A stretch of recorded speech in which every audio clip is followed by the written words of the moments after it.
what causes the spots all over my bearded iris leaves?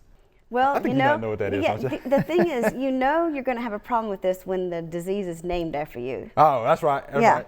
Iris leaf spot. Iris leaf spot. Yes. Right.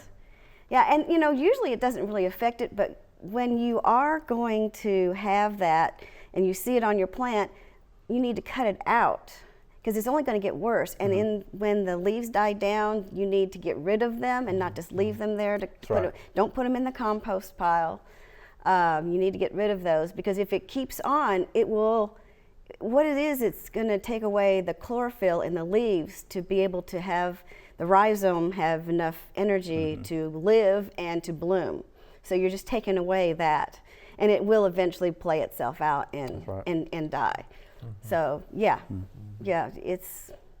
it might be too wet there because diseases are usually formed. The disease triangle. Yes.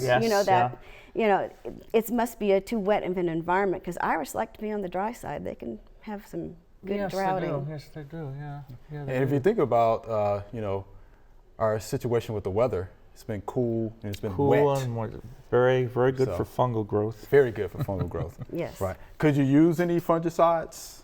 Yeah, I would say Daconil would probably help that. Sure would. Or any copper-based, Yes. fungicide may help as well. Okay. But Doc, we always tell people you have to practice good sanitation, though. If you have those diseased leaves, don't just let them sit there. Yeah, get those out of there, as Joellen mentioned.